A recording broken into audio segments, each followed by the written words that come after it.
الحمد لله الذي هدانا لهذا وما كنا لنهتدي لولا أن هدانا الله اللهم صل على محمد وعلى آل محمد وبارک وسلم۔ کوئی بہت لمبی بات کرنے کا موقع نہیں ہے، لیکن ہر گھر میں، ہر خاندان میں ایسا طریقہ ہونا چاہیے۔ حضرت رسول اللہ صلی اللہ علیہ وسلم سے قرآن نے کہا وَأَنذِرْ عَشِيرَتَكَ الْأَقْرَبِينَ، آپ اپنے قریبی رشتہ داروں کو اللہ سے ڈرائیے، آخرت سے ڈرائیے۔ ہمارے اکابر کا معمول رہا اپنے بچوں کو، اپنے خاندان کو خاص موقعوں پر جوڑ کر، جمع کر کے، جمع ہونے پر خاص نصیحتوں کے کرنے کا۔ حضرت مولانا عمر صاحب پالنپوری رحمۃ اللہ علیہ پورے سال دنیا بھر کے اسفار کرتے تھے، لیکن سال میں ایک مرتبہ ضرور اپنے آبائی وطن اور اپنے پیدائشی علاقے میں ضرور آتے، اپنی برادری، اپنا خاندان جمع کر کے موقع کے اعتبار سے جو نصیحتیں دی جانی چاہیے وہ نصیحتیں دیا کرتے تھے۔ ہمارے باحیات بزرگوں میں حضرت مولانا عبد القوی صاحب دامت برکاتہم جمعہ کے دن فجر کے بعد اپنے بھتیجوں، بھانجوں، داماد، مختلف قسم کی بہویں، ان سارے رشتہ داروں کو جوڑ کر ضرور خاص طور پر نصیحت کی بات۔ میرا خاندان زیادہ مستحق ہے پوری دنیا کے مقابلے میں۔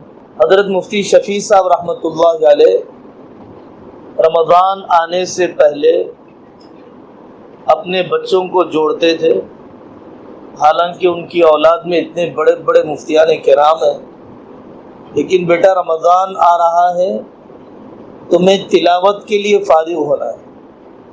تصنیف کا کام، لکھنے پڑھنے کا کام، پڑھانے کا کام سب دین کے کام ہے، لیکن رمضان میں جو کام کرنا ہے اس کام کے لیے تم اپنے آپ کو فارغ کرو۔ حضرت علی میاں ندوی رحمۃ اللہ علیہ کی والدہ کی چھوٹی سی کتاب حسن معاشرت نام کی 70-80 صفحے کی ہے۔ وہ پوری کتاب حقیقت میں خاندان کی بچیوں کو جمع کر کے میکے میں کیسے رہا جاتا ہے، سسرال میں کیسے رہا جاتا ہے، گھر کے کام کاج کیسے قابو میں لائے جاتے ہیں، رشتہ داریاں کیسے نبھائی جاتی ہے، بچوں کو نہلایا دھلایا تیار کیسے کیا جاتا ہے، یہ ساری گھریلو زندگی کی باتیں حضرت علی میاں ندوی رحمۃ اللہ علیہ کی والدہ نے اس چھوٹی سی کتاب میں لکھا ہے۔ اور خاندان کی بچیاں جمع ہو جاتی تھیں ان کے پاس، ہر خاندان میں ہوتا تھا پہلے زمانے میں، ان کے پاس بھی بطور خاص ہوتا تھا۔ خاندان کی بچیاں جمع ہو جاتی اور ان کو زندگی کے اتار چڑھاؤ انہیں سمجھائے جاتے تھے۔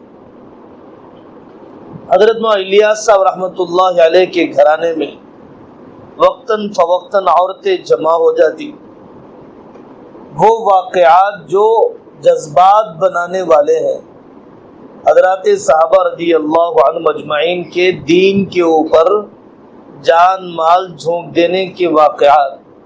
فتوح الشام ایک کتاب ہے علامہ واقدی رحمۃ اللہ علیہ کی، وہ فتوح الشام نظم میں بھی ہے، پویم کی شکل میں بھی ہے۔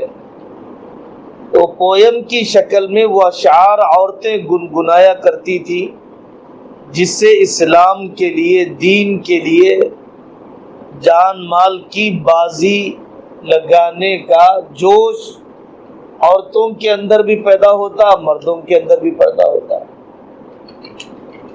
اس کی ضرورت ہے۔ بعض اکابر کا معمول تھا کہ باہر ملکوں کے سفر سے آتے اپنے گھر کی عورتوں کو سناتے۔ مفتی تقی عثمانی صاحب کا معمول ہے، کسی ملک میں جاتے ہیں تو 2 دن 3 دن جو اجتماع ہے، جو سیمینار ہے، جو کانفرنس ہے، جو ملاقاتیں ہیں، اور پھر اس کے بعد آخری دن اپنی گھر والی کے ساتھ ان کو فکروں میں شریک کرنا، ان کو جو کام ہوئے ہیں اس سے واقف کروانا. تو خاندانی اجتماع اور خاندانی اعتبار سے فکر مند ہونا ضروری ہے. دوسری بات، اس موقع پر بہت سی باتیں ضرورت کی ہوتی ہیں، لیکن جس بات کی مجھے اپنے اندر ضرورت سمجھ میں آتی ہے اور معاشرے کے اندر ضرورت سمجھ میں آتی ہے، جس کا میں اور آپ بہت بڑا نقصان بھگت رہے ہیں، ہمارے مرد بھی، ہماری عورتیں بھی، ہمارے بڑے بھی، ہمارے چھوٹے بھی، ہمارے جوان بھی، ہمارے بوڑھے بھی، ہماری دنیا بھی، ہماری آخرت بھی، ہمارے دکان بھی، ہمارے مکان بھی، جس سے کافی متاثر ہیں، اجڑے ہوئے ہیں، افیکٹڈ ہیں، وہ ہے فون کا غلط استعمال اور فون کا بے لگام استعمال. اس زمانے کے اندر ٹیکنالوجی کے دور میں جو چیزیں پیدا ہو گئی، جو چیزیں ضرورت بنتی چلی گئی، ایک حد تک ضرورت بنتی چلی گئی، اس سے بھی انکار نہیں ہے. کاروبار کی ضرورت ہے، اسکول کی ضرورت ہے، لین دین کی ضرورت ہے، حکومت کے پاس آدھار کارڈ کو کنیکٹ کرنے کی ضرورت ہے، بہت ساری ضرورتیں بھی اس سے جڑ چکی ہیں، اس سے انکار نہیں ہے. لیکن ایسا استعمال کہ جس میں بے لگامی ہو، بے قابو پن ہو، ایسا استعمال کہ میں فون کا کھلونا بن جاؤں، فون میرا کھلونا نہ بنے، ایسا استعمال کہ جس سے میرے رات اور دن کا شیڈیول قابو میں نہ آئے، ایسا استعمال کہ میری نیند خراب ہو جائے، میرے رشتے خراب ہو جائے، ہر وقت کی دعائیں، ہر وقت کی تلاوت مجھ سے چھوٹ جائے، ایسا استعمال میں بھی مانتا ہوں، آپ بھی مانتے ہیں کہ 100% نقصان دہ. کچھ مثالیں سناتا ہوں.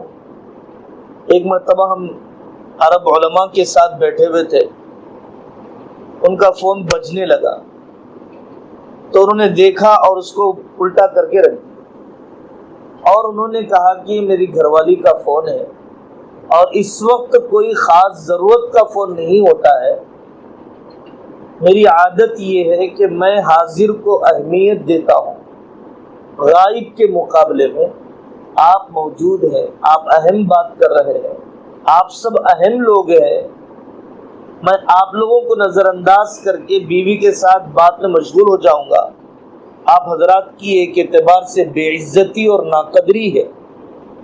تو میری عادت یہ ہے کہ میں اپنے ساتھیوں میں بیٹھتا ہوں تو پوری دلچسپی سے ان سے بات کرتا ہوں، اور جب گھر والی کے پاس بیٹھتا ہوں تو پوری دلچسپی سے بات کرتا ہوں. جب گھر والی کے پاس بیٹھتا ہوں اور آپ کا فون آ جائے اور مجھے اندازہ ہو کہ یہ فون بہت زیادہ کوئی ضروری یا ایمرجنسی والا نہیں ہے، تو پھر میں اس وقت فون نہیں اٹھاؤں گا. اور میں نے اپنی بیوی سے کہہ رکھا ہے کہ یہ وقت آپ سے بات کرنے کا ہے. دن بھر کے دکھڑے، دن بھر کے کام، دن بھر کے مسائل، دن بھر کی ضرورتیں، دن بھر کے مشورے کرنے کے لیے وقت طے، ابھی میں آپ سے بات کروں گا، میں فون نہیں اٹھاؤں گا. یہ ایک بیلنسڈ ترتیب ہے، ایک اپنی نظام العمل اور شیڈیول بنانے والی ترتیب ہے. شام اور سیریا کے ایک بہت بڑے گھریلو زندگی کے مربی ہیں، عبد الکریم بکار ان کا نام ہے. انہوں نے مستقل کتابیں لکھی ہے کہ اس ٹیکنالوجی کے دور میں اپنے گھر کو کیسے بنایا جائے. تو انہوں نے لکھا کہ پورے گھر کے لوگ بیٹھ کر مشورہ کریں، نماز کے اوقات طے کریں، کھانے کے اوقات طے کریں،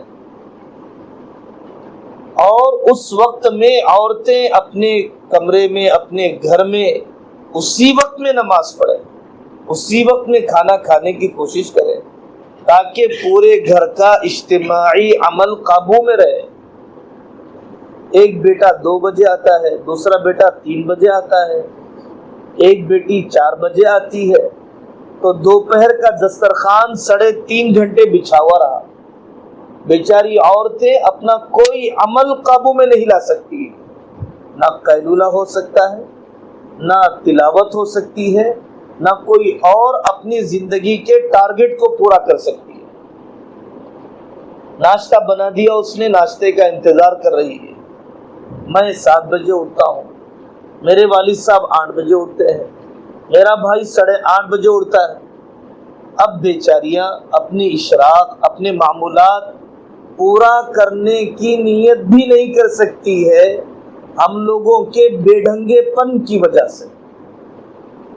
مجھے یاد آیا، ہم ایک مرتبہ اورنگ آباد ایک گھر میں گئے تو انہوں نے بتلایا کہ مولانا ہماری بڑی فیملی ہے، بہویں ہیں، بیٹے ہیں، ساتھ میں رہتے ہیں۔ فجر سے پہلے سسرے صاحب بہوؤں کو، بیٹوں کو بٹھا کر ترتیب سے دن بھر کا مشورہ کر دیتے ہیں۔ فجر سے پہلے مشورہ کر دیتے ہیں، کس کو برتن دھونے ہیں، کس کو کپڑے دھونے ہیں، کس کو کھانا پکانا ہے، کس کو کہاں جانا ہے، کہاں پر کیا لین دین کے مسائل ہیں۔ فجر سے پہلے ہمارا مشورہ ہو جاتا ہے، پھر فجر کے بعد ہمارے دن بھر کی جو مصروفیتیں ہیں ہم ان مصروفیتوں میں لگ جاتے ہیں۔ تو وہ عالم عبد الکریم بن بکار فرماتے ہیں کہ پہلے گھر کا مشورہ ہونا چاہیے اور اس مشورے کے ہم سب پابند ہو۔ اینٹوں کے جوڑنے کا نام گھر نہیں ہے، دلوں کے جوڑنے کا نام گھر ہے۔ گھر اور خاندان جڑتا ہے 2 چیزوں سے، مشورہ اور اعتماد۔ مشورہ اور اعتماد، اگر مشورہ نہیں ہے تب بھی گھر ٹوٹ چکا ہے، چاہے تاج محل میں ہو۔ اعتماد نہیں ہے تب بھی گھر ٹوٹ چکا ہے، چاہے آپ نرم بستروں پر رہتے ہو۔ مشورہ اس بات کا ہونا چاہیے کہ ہمارے فون کے استعمال کے اوقات کیا رہے۔ ہم فون اپنے بیڈ روم میں نہیں لے جائیں گے، ہم اپنا فون بیڈ روم کے باہر رکھ دیں گے، ہم سب کے فون ایک جگہ پر جمع کر دیے جائیں گے تاکہ ہماری تنہائیاں بھی پاک رہیں، اور اگر میں گناہ میں نہیں بھی جاتا ہوں تو فضولیات میں میرا وقت نہ لگے۔ ایمانی صفات آدمی کی ضائع ہو جاتی ہیں زیادہ ہنسنے کی وجہ سے، ایمانی صفات آدمی کی ضائع ہو جاتی ہیں لغو چیزوں میں لگنے کی وجہ سے، بے مقصد چیزوں میں لگنے کی وجہ سے۔ مجھے غم ہے واٹس ایپ پورا چیک کرنے کا، مجھے غم ہے اور سوشل میڈیا کے جو میرے پاس میسیجز آئے ہوئے اس کے چیک کرنے کا، اس میں سے میرے سے جڑے ہوئے کتنے ہیں اور میرے لیے بے اہم کتنے ہیں، کم اہم کتنے ہیں۔ میری اصل روزانہ کی ذمہ داری کیا ہے؟ میں ساری دنیا سے جڑنا چاہتا ہوں، اماں سے نہیں جڑ سکا ہوں۔ ساری دنیا کے پیغام سننا چاہتا ہوں، باپ کا پیغام نہیں سنتا ہوں۔ ساری دنیا کے پیغاموں کے لیے وقت دینا چاہتا ہوں، اپنی بہن اپنے بھائی کے لیے وقت نہیں دینا چاہتا ہوں۔ ایک صاحب نے بہت اچھا لکھا کہ ایک صاحب ٹک ٹاک کے اندر 4 لاکھ فالوورز رکھنے والے تھے، ایکسیڈنٹ میں انتقال ہوا تو جنازے کو کندھا دینے والے 2 آدمی تھے۔ ایک صاحب ایک ملک کے وزیر اعظم رہ چکے، فیس بک پر ان کے لائکرز کئی لاکھ تھے۔ وہ لندن پہنچے جہاں پر ان کے چاہنے والے لائکرز بھی تھے، ایئرپورٹ پر لینے کے لیے کوئی نہیں آیا۔ مشینی زندگی کا تعلق ہے، دلی تعلق نہیں ہے۔ فون کی دنیا کا تعلق ہے، حقیقی دنیا کا تعلق نہیں ہے۔ فون کی دنیا کا تعلق ہے، حقیقی دنیا کا تعلق نہیں ہے۔ ایک صاحب نے کہا کہ بیٹا مجھے جا کر سبزی لانا ہے بازار سے، تو بیٹے نے کہا میں فون پہ بک کر دیتا ہوں، سبزی آ جائے گی۔ اس قسم کا کام اس لیے تو مفید ہے کہ یہ وقت اور بہتر کسی کام میں لگ جائے گا، آپ آنے جانے کی مشقت میں پڑ جائیں گے، وہ وقت کسی اور کام میں لگ جائے گا، لیکن دوسرا کوئی اہم کام اس سے زیادہ نہیں ہے۔ باپ نے کہا کہ بیٹا میں خود جا کر سبزی لانا چاہتا ہوں، اس لیے کہ سبزی والے کا گھر میں بیٹا بیمار تھا، میں مزاج پرسی نہیں کر سکا، اور فلانا جو کرانہ دکان والا ہے 5 سال سے ہم اس سے کرانہ لیتے ہیں، اس کی والدہ کا انتقال ہو گیا، اور جو راستے میں ایک صاحب جو کپڑے استری کرتے ہیں اس کا بچہ بے روزگار ہے، تو میں چاہتا ہوں کہ سبزی خریدتے ہوئے دکان والے کو پرسہ دے دوں، اور اس کے بچے کی طبیعت خراب ہے عیادت کر دوں، اور فلانا استری کرنے والا بے روزگار ہے اس کی کچھ رہبری کر دوں۔ ویلیوز کیسے بچائے جاتے ہیں، اقدار کیسے بچائے جاتے ہیں، اخلاق کیسے زندہ کیے جاتے ہیں، ہمدردی کے جذبات کیسے باقی رہ جائے۔ صحت کا نقصان، اب جو کچھ دنیا سائنسی دنیا کہہ رہی ہے، آنکھوں پر کیا اثر پڑے گا، نفسیاتی کیا اثر پڑے گا، فکر کا فوکس نہ کرنا، سوچ کا کانسنٹریٹ نہ کرنا، یہ ہم سب کی بیماری ہے۔ اللہ جس کو بچائے وہی بچا ہوا ہے۔ میں ایک پیج کتاب کا فوکس کر کے نہیں پڑھ سکتا،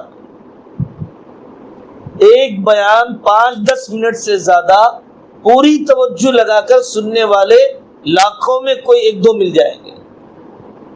عدم ترکیز، کسی بات پر توجہ نہ دینا، اس پر جتنی فکر کو نچوڑنا چاہیے، اس پر جتنا سوچنے کا وقت دیا جانا چاہیے، میں اتنا دینے کے لیے تیار نہیں۔ پڑھانے کی زندگی میں، پڑھنے کی زندگی میں، اسکول کی زندگی میں، مدرسے کی زندگی میں، کاروبار کی زندگی میں، کاروبار کے مسائل، آپ دکان میں بیٹھے ہیں، کمپنی میں بیٹھے ہیں، انتظار ہے کب گاہک اٹھے گا، میں کب فون لے کر بیٹھ جاؤں، انتظار ہے امپلائر کب جائے گا اور میں فون میں مصروف ہو جاؤں۔ میں ان پرابلمز کو، ان مسائل کو جو پیش آ رہے ہیں، جتنا وقت دیا جانا چاہیے میں وقت نہیں دے پا رہا، اور وقت دیے بغیر کوئی مسئلہ حل ہونے والا نہیں۔ دیکھیے، تنہائی کا گناہ انسان کو اللہ سے زیادہ دور کرتا ہے، اور تنہائی کی نیکی انسان کو اللہ سے زیادہ قریب کرتی ہے۔ اور مجھے اور آپ کو یقین کرنا چاہیے کہ گناہ کبھی چھپتا نہیں ہے، اور گناہ کبھی بے اثر نہیں رہتا ہے۔ فون کے زمانے میں، ٹیکنالوجی کے دور میں، پوری امت کے اندر بڑے بڑے گناہ چھوٹے ہو چکے ہیں۔ جسم کا وہ حصہ یا مردوں اور عورتوں میں وہ لوگ جن کو باہر دیکھنا میں انتہائی عیب سمجھتا ہوں، اور دل کے اوپر میں توبہ اور استغفار کرنا چاہتا ہوں، لیکن فون کے استعمال میں بڑے بڑے گناہوں کو چھوٹا سمجھنے کی عادت بن چکی ہے۔ اور جو آدمی بڑے بڑے گناہوں کو چھوٹا سمجھتا ہے، نامحرم سے بات کرنے کو چھوٹا سمجھتا ہے، تو بڑے بڑے گناہوں کو چھوٹا سمجھنا آدمی کو توبہ کی توفیق سے محروم کر دیتا ہے، اور آدمی گناہ پر اصرار کرتے رہتا ہے، گناہ کی عادت چھوڑنا نہیں چاہتا ہے۔ یہ بہت بڑی بات ہے کہ جس کی زندگی میں اب ہے اس کو توبہ کی توفیق ہو جائے، جس کی زندگی میں کل ہے اس کو توبہ کی توفیق نہیں ہو۔ مجھے اب سے شیڈیول بدلنا ہے، قابو میں کیا کہ فضول قسم کی جو ویب سائٹس ہیں، فضول قسم کے جو سوشل میڈیا کے لنکس ہیں، اس کو میں ختم کر دیتا ہوں۔ میری ضرورت والے کتنے ہیں، میری تعلیمی ضرورت، میری کاروباری ضرورت، مجھے کون سے گروپس ہیں جن کی معلومات سے مجھے فائدہ ہوتا ہے۔ اس زمانے میں ایک نیا نقصان پیدا ہو گیا، وہ ہے مایوسی کے جذبات۔ پوری دنیا میں محنت ہو رہی ہے منفی خبریں سنا سنا کر انسان کو اندر سے توڑ دینا۔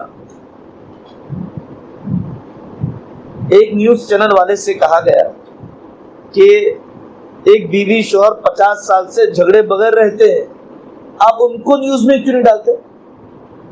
30 سال سے 2 بھائی کاروبار بڑی محبت سے چلا رہے ہیں، کامیاب کمپنی چل رہی ہے، آپ ان کو نیوز میں کیوں نہیں ڈالتے؟ قتل کر دیتا ہے ایک بھائی دوسرے بھائی کا تو آپ اسے نیوز میں ڈال دیتے۔ ایک بیوی شوہر میں کوئی جھگڑا ہو جاتا ہے، عدالت کے باہر مار پیٹ ہو جاتی ہے، وہ سوسائڈ کر لیتی ہے تو اسے ہیڈ لائن میں ڈالا جاتا ہے۔ تو اس نیوز چینل نے کہا کہ good news is no news, اچھی خبر کوئی خبر نہیں ہے، بری خبر ہی اصل خبر ہے۔ ہم بری خبر ہی سنانا چاہتے ہیں، منفی خبریں ہی ہم سنانا چاہتے ہیں، ہم پازیٹیو قسم کی مثبت قسم کی خبریں نہیں سنانا چاہتے۔ دیکھیے، ہم سب کو یہ بات سمجھنا چاہیے کہ جس عمر میں جو کام اللہ نے کرنے کا، فطرت نے کرنے کا طے کر دیا ہے وہی کام کرنا چاہیے۔ پڑھنے کے زمانے میں پڑھنے کا کام، کاروبار کے زمانے میں کاروبار کا کام، اولاد کی تربیت کے وقت میں اولاد کی تربیت کا کام۔ عمر کے آنے سے پہلے آگے کی عمر کے خیالات، آگے کے عمر کے جذبات، آگے کے عمر کے تمنائیں بیفور ٹائم، قبل از وقت لا لینے سے آدمی کی جسمانی روحانی صلاحیتیں تباہ ہو جاتی ہیں۔ ابھی پڑھ رہے ہیں حافظ صاحب، پڑھ رہے ہیں عالم صاحب، کاروبار کا شوق ہو گیا۔ ابھی انجینئر صاحب پڑھ رہے ہیں، بکروں کے کاروبار کا شوق ہو گیا۔ اب نہ کاروبار صحیح ہوگا نہ پڑھائی صحیح ہوگی، اور اگر کاروبار صحیح ہو گیا تو پڑھائی پر توجہ نہیں ہوگی، اور پڑھائی کا کچا پن جو کام پڑھائی سے ہوتا ہے وہ تجارت سے نہیں ہوگا، کیونکہ پڑھائی کا مقصد صرف روزی روٹی نہیں ہے، پڑھائی کا مقصد قوم کی اونچی خدمت ہے۔ حافظ صاحب بھی خدمت کرتے ہیں، عالم صاحب بھی خدمت کرتے ہیں، مفتی صاحب بھی خدمت کرتے ہیں، قاضی صاحب بھی خدمت کرتے ہیں، اور اس میں بھی انگریزی کے ماہر مفتی صاحب ہیں، اسلامک اکنامک کے ماہر ہیں، تو ان کی خدمت اعلیٰ سطح کی ہے۔ دعوت کا درد ہے، ان کی خدمت اعلیٰ سطح کی ہے۔ تو جتنی قابلیت اونچی ہوگی اتنے اونچے درجے کی وہ خدمت کر سکے گا۔ تو پڑھنے کے زمانے میں کاروبار کا شوق پڑھائی کو نقصان پہنچائے گا۔ ایسے ہی کم عمری کے زمانے میں نکاح کے جذبات، کم عمری کے زمانے میں شادی کے خیالات آدمی کی عمر کو ضائع کر دے گی، آدمی کی صحت کو تباہ کر دے گی۔ ابھی شادی، بچے، بیوی کے ساتھ رہتا ہے، آئندہ کے مکان، بڑا مکان، بڑی جائیداد بنانے کی فکر میں اولاد کی تربیت سے لاپرواہی، ماں باپ کی خدمت میں دلچسپی کا نہ لینا، عمر کے آگے کے مرحلے کے بارے میں فیوچر پلان ہونا چاہیے، منصوبہ بندی ہونی چاہیے، لیکن قبل از وقت بہت پہلے سے اس کی فکر کا سوار کر لینا یہ ہمارے لیے نقصان دہ ہوتا ہے۔ 4 بھائی بیٹھے ہوئے ہیں، 4 فون میں لگے ہوئے ہیں، چاروں ایک دوسرے کا دکھ درد سننا نہیں چاہتے ہیں، رشتوں کا خون ہو گیا، ہمدردیوں کا خون ہو گیا۔ آپ بستر میں لیٹے ہیں، میں بھیج سکتا ہوں سویگی کے ذریعے سے، لے لیجئے صاحب، اڈلی بھیج دیا میں نے، کھا لیجئے آپ، اور کسی ایپ کے ذریعے سے ڈاکٹر بھیج دیا، علاج کر لیجئے آپ۔ ایک میں نے آ کر آپ کے کندھے پر ہاتھ رکھا، عیادت کی دعا پڑھی، میرے والد تھے، میرا بڑا بھائی تھا، سر میں تیل لگا دیا، آپ کا جسم ٹوٹ رہا تھا، میں نے پیر دبا دیے۔ تو جو ہمدردی، جو اپنائیت، جو اس دلی طور پر راحت آدمی کو اس ملاقات سے ملے گی، اس مشینی دنیا سے نہیں ملے گی۔ مشینی دنیا کو ہم اپنے آپ پر مسلط کرتے جا رہے ہیں، مشینی زندگی کو اپنے آپ پر ہم سوار کرتے جا رہے ہیں۔ تعزیت، اپنے بچوں کو لے کر گئے ایسی جگہ پر جہاں پہ جنازہ ہے، اپنی بیٹی کو لے کر گئے ایسی جگہوں پر جہاں پر عورت کو نہلانا ہے، چلو بیٹا ہم جنازہ نہلائیں گے۔ ایسے دواخانے میں سرکاری گئے جہاں پر کھانا تقسیم کریں گے۔ اب ویلیوز ڈیولپ ہو رہے ہیں، اندر ہمدردی آ رہی ہے، انسانیت آ رہی ہے، موت یاد آ رہی ہے، آخرت یاد آ رہی ہے۔ اسی طریقے سے فلاں اللہ والے کی صحبت میں ہم جائیں گے، فلاں موضوع پر کمی ہے ہمارے اندر، اس سبجیکٹ پر ہم محنت کر لیں گے۔ کاروباری اعتبار سے انگریزی زبان پر عبور نہیں ہے، جیسی انگلش جاننا چاہیے میں ویسی نہیں جانتا ہوں، جیسا قانون جاننا چاہیے ویسا قانون نہیں جانتا ہوں، جیسا بزنس کے اصول جاننا چاہیے میں اصول نہیں جانتا ہوں۔ اپنے آپ کو کمپلیٹ کرنے کی فکر، اپنے آپ کو مکمل کرنے کی فکر، اپنے آپ کی پرسنالٹی کو ڈیولپ کرنے کی فکر، یہ بہت سارے کام ہیں۔ فضولیات میں لگتے ہوئے آدمی کو سوچنا چاہیے کہ میرا ٹارگیٹ ہے، میں نے لکھ کر رکھ لیا آفس میں، میں نے لکھ کر رکھ لیا کچن میں، میں نے لکھ کر رکھ لیا اپنے بیڈ روم میں کہ مجھے آج اتنے کام نمٹانے ہیں۔ اب میں فون میں، دوستیوں میں دائیں بائیں بہک جاتا ہوں تو مجھے یاد رہنا چاہیے کہ میں اپنے ٹارگیٹ سے پیچھے ہوتے جا رہا ہوں۔